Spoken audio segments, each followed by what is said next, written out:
13 de diciembre, Santa Lucía, Virgen y mártir de Siracusa, año 284 a 304. Era el año 59. Los albores del cristianismo ahuyentaban con sus fulgores las sombras del error pagano. San Pablo, que llegaba al término de sus viajes apostólicos, al ir de Malta a Roma, pasó por Siracusa, donde se quedó por espacio de 3 días para anunciar el reino de Dios.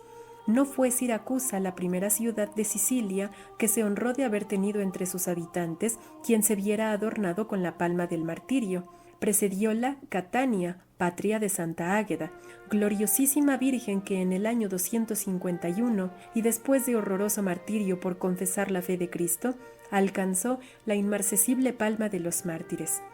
Hacia el año 304, en una peregrinación a Catania, tuvo Lucía una revelación por la que conoció su vocación y cómo había de ser atormentada con la misma clase de tormentos con que lo fuera Santa Águeda, sobre cuya tumba estaba orando. Pero los designios de Dios son inescrutables a la ciencia humana. Mientras Águeda había confesado su fe en medio de los más atroces tormentos, Lucía pasaría por los mismos suplicios sin sentirlos. Y solo a la espada permitiría el celestial esposo separar de su tallo esta flor de virginal pureza. El relato del martirio de Santa Lucía que ha llegado hasta nosotros y del que hemos entresacado esta biografía nos da la trama del hecho. La Virgen de Siracusa. Lucía, cuyo nombre en griego como en latín significa luz, nació hacia el año 284, según la creencia general, de una familia cristiana que se contaba entre las más nobles y ricas de Sicilia. Tenía solo 5 o 6 años cuando perdió a su padre, el cual, según algunos autores, era romano de elevada categoría y una de las personalidades más importantes del estado. Su madre se llamaba Eutiquia y era de origen griego. La joven viuda, que solo encontraba consuelo en el ángel puesto por el cielo en sus manos, empleó con verdadero ahínco todo el cariño de madre para la conservación y perfeccionamiento de su hija. Como solía acontecer en la mayor parte de las familias de los primeros cristianos, conocía a fondo las Sagradas Escrituras y de un modo especial el Santo Evangelio. A estos conocimientos juntaba los de las ciencias profanas. Siempre había cuidado de fomentar en el alma de Lucía el amor a Dios y de incitarla a la práctica de las virtudes cristianas, mostrándole los bellos ejemplos de los santos y mártires que habían sostenido terribles combates para conquistar la gloria y felicidad del cielo. Entre los héroes de que su madre le hablaba, Lucía veía brillar de modo incomparable a la mártir Águeda, a la que contemplaba con arrobamiento por tratarse de una santa compatriota casi contemporánea suya y cuya vida y martirio estaban constantemente en labios de los sicilianos de todos los lugares de la isla, tanto cristianos como paganos, numerosos en acudir a su tumba para experimentar los efectos admirables de su protección. De natural dócil, piadosa y humilde, la niña se entregaba totalmente a los encantos de la divina gracia y, atraída por ella, se consagró al divino esposo de las almas, Cristo Jesús, haciendo en lo más íntimo de su ser el voto de castidad que más adelante habría de defender con tanta constancia y valor. Proyecto de matrimonio. A pesar de sus solícitos cuidados, no logró Eutiquia descubrir los nobles propósitos de su hija, y al llegar ésta a la edad de 16 años, le preparó un excelente partido que habría de darle una posición envidiable según el mundo y un apellido de celebridad. Se trataba de un joven que, aun con ser pagano, poseía hermosas prendas naturales y parecía digno de los delicados sentimientos de nuestra doncella.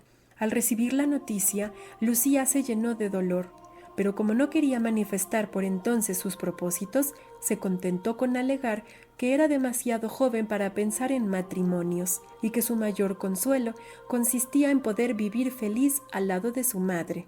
Aprovechó la circunstancia de que su pretendiente era pagano para eludir el compromiso y puso de manifiesto los enormes peligros que correría su fe.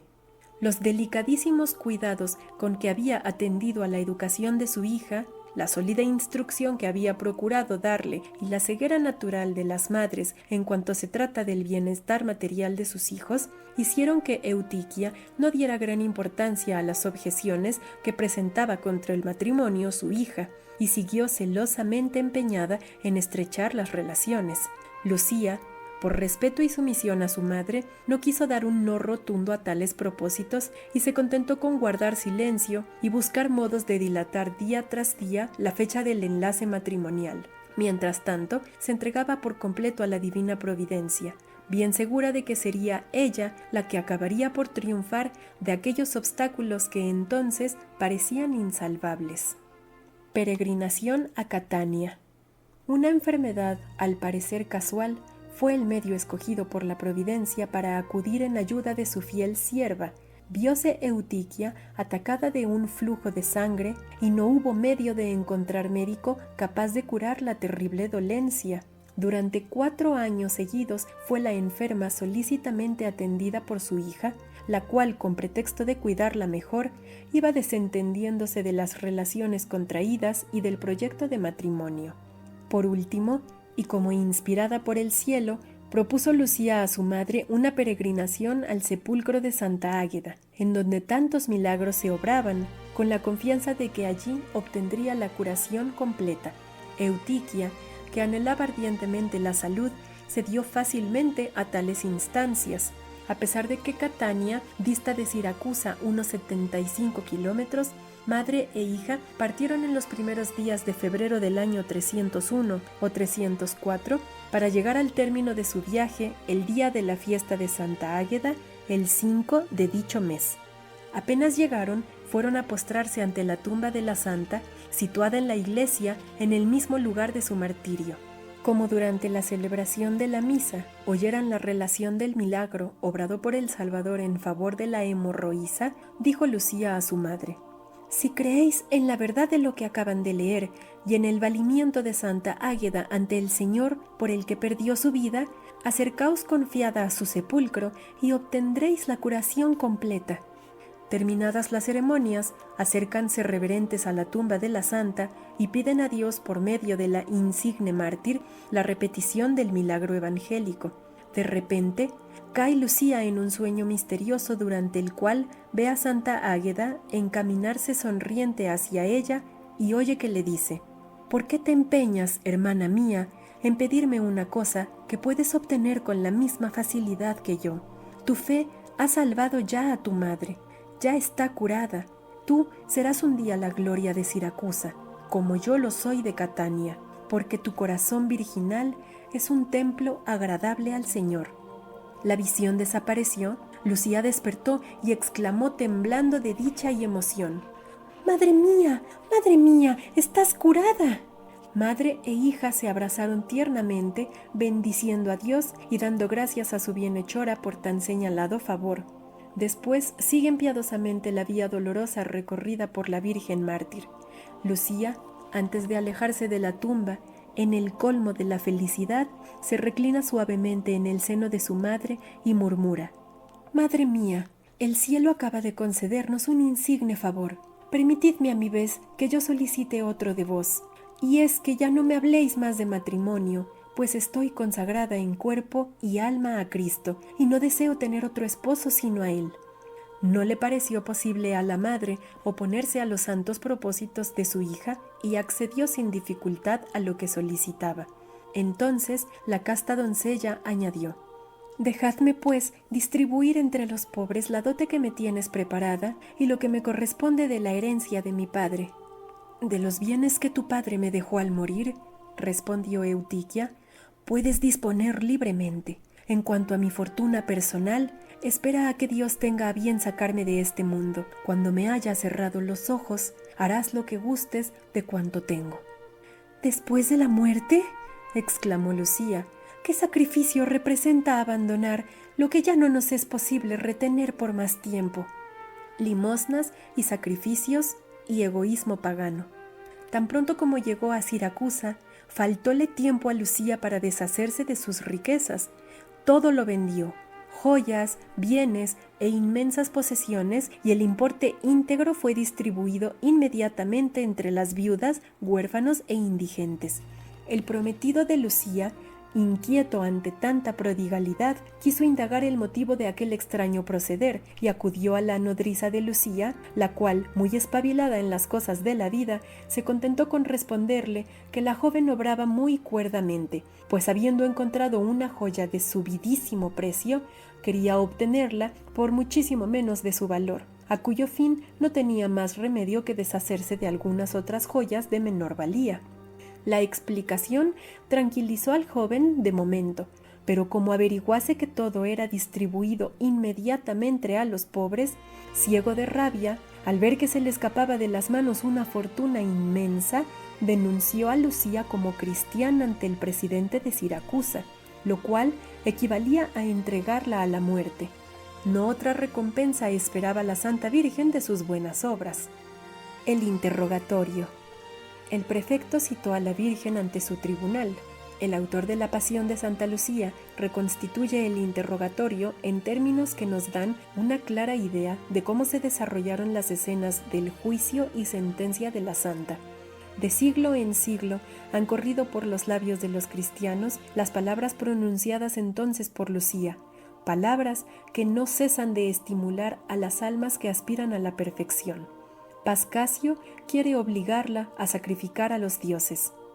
«El verdadero y puro sacrificio a los ojos de Dios», responde Lucía, «es visitar a las viudas y a los huérfanos para socorrerlos en sus tribulaciones, cosa que yo he practicado hasta ahora. Como ya nada me queda por dar, vengo a ofrecerme como hostia viviente al verdadero Dios en la esperanza de que Él querrá aceptarme en sacrificio». «Podías contar esas cosas a los cristianos de tu secta, pero delante de mí, guardián de las leyes, son completamente inútiles tales discursos. Tú guardas las leyes de tus príncipes y yo las de mi Dios. Tú temes a los emperadores de la tierra, yo solo temo al del cielo. Tú deseas agradar a tu Señor y yo a mi Creador. Tú haces lo que piensas que te está bien y yo hago lo que juzgo que me conviene. Ahora que has dilapidado tus bienes con gente de mal vivir, hablas como una cortesana cualquiera. Yo he puesto mi patrimonio en un lugar seguro, y jamás se ha acercado a mí ningún corruptor de cuerpo ni de espíritu. Está bien, tan hermosas palabras terminarán en cuanto sientas el rigor de las varas. No es posible imponer silencio al verbo de Dios. ¿Eres tú acaso Dios? Yo soy la sierva de Dios, y Él es quien habla por mi boca, porque dijo, no vosotros responderéis ante los tribunales, sino el Espíritu Santo, que hablará por vosotros. ¡Ah! ¿El Espíritu Santo está pues en ti? ¿Y es Él quien nos habla con tan bellos discursos? El apóstol dijo, los corazones puros son templos de Dios, y el Espíritu Santo habita en ellos. Yo te conduciré a los lugares de perdición, y ese Espíritu Santo a que te refieres abandonará tu cuerpo manchado por el vicio. La castidad solo se pierde y se ensucia el cuerpo con el consentimiento de la voluntad. Y si pusieses en mi mano incienso y por fuerza me hicieses echarlo en el fuego para sacrificar a tus dioses, el Dios verdadero, que lo ve, no lo tomaría en cuenta. Obedece a las órdenes de los emperadores, o de lo contrario, sucumbirás en una casa de vicio con vergüenza e infamia. Jamás consentirá mi voluntad en el pecado.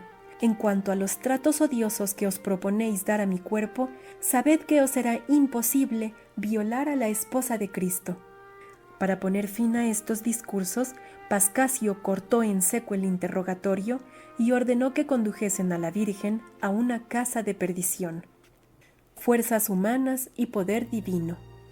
Échanle mano los soldados para llevarla, pero quiso Dios que ninguna fuerza de hombres fuera poderosa como para moverla del lugar en donde estaba.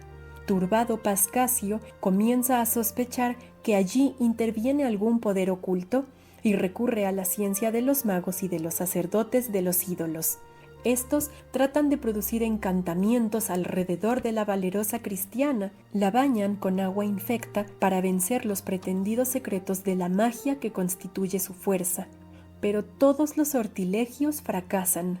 Uncen entonces varias yuntas de bueyes y átanlos al cuerpo de la heroína, pero ni aun así consiguen removerla del lugar.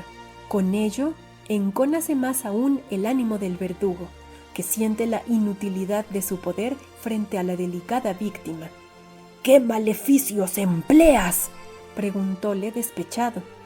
«No necesito recurrir a maleficios», respondió la Virgen. «Los beneficios de Dios son mi poder». «Pero ¿cómo puedes tú, mujer vulgar, resistir la fuerza de tantos hombres?» «Más de 10,000 que trajeras oirían lo que el Espíritu de Dios me dice.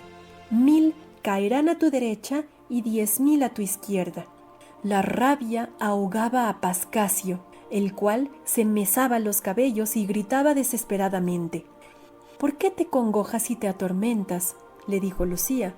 «Si conoces que soy templo de Dios, cree, y si aún no estás cierto de ello, no te faltarán pruebas hasta que lo conozcas». Ante aquel desafío, perdió el cruel perseguidor toda clase de consideraciones y mandó que empapasen a la santa en aceite, pez y resina, y que le prendieran fuego. Lucía, inmóvil en medio de las llamas, dijo entonces: «He rogado a mi Señor Jesucristo que este fuego no me dañe y que dilate mi martirio para que los fieles se animen a mantenerse firmes en su fe y no teman los tormentos, y para que los infieles se confundan viendo lo poco que pueden contra los siervos del Altísimo». Pascasio pudo convencerse de que el fuego respetaba el cuerpo virginal de su víctima. Entonces, uno de los esbirros del prefecto atravesó con una espada el cuello de la mártir, la cual cayó bañada en sangre. Abandonáronla enseguida los verdugos y pudieron los cristianos acercarse a ella. «Perseverad animosos en la fe», les dijo la santa mártir. «Os anuncio el final de la persecución y la paz de la Iglesia. El castigo para los enemigos de Dios no tardará. Así como mi hermana Águeda es protectora de Catania, yo lo seré de Siracusa si sus habitantes quieren recibir la fe de Cristo». Dícese que un sacerdote le llevó entonces la Sagrada Eucaristía. Con tan precioso viático pudo emprender el camino hacia la gloria. Lucía entró en el cielo con la doble corona de virgen y mártir el día 13 de diciembre del año 304. Las predicciones de Lucía se cumplieron al pie de la letra. Mucho tiempo hacía que Pascasio saqueaba la provincia de Sicilia, por lo que eran numerosas las quejas presentadas contra él ante el poder central. Acababa nuestra santa de dar el último suspiro cuando llegaron los encargados de depurar responsabilidades. Habiéndosele hallado culpable del delito que se le atribuía, fue condenado a muerte. La era del paganismo terminaba en el crimen y en la corrupción. Uno tras otro, los emperadores Diocleciano, Galerio y Maximiano perecieron con muerte violenta o ignominiosa. Y pocos años más tarde, en el 312, Constantino alcanzaba la victoria del puente Milvio, victoria que aseguraba a la Iglesia una paz definitiva después de 3 siglos de violentísima prueba. Reliquias de Santa Lucía, culto a la santa. El cuerpo de Santa Lucía fue enterrado en el lugar de su martirio, en donde más tarde se levantó un oratorio. En la misma ciudad se edificó otra iglesia para depositar en ella los preciosos restos. Obráronse allí tantos prodigios que las reliquias de la santa llegaron a ser objeto de conmovedora veneración, de modo que fue pronto aquel lugar de fervorosas e inacabables peregrinaciones.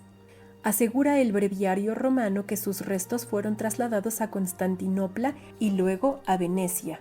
Sin duda, se trata de una parte de sus reliquias, pues la historia de los obispos de Metz cuenta que en el siglo VIII, Furoaldo, duque de Spoleto, se adueñó de Sicilia y mandó llevar el cuerpo de la santa a Corfino, una de las ciudades de su ducado, a la que quiso enriquecer con estas reliquias.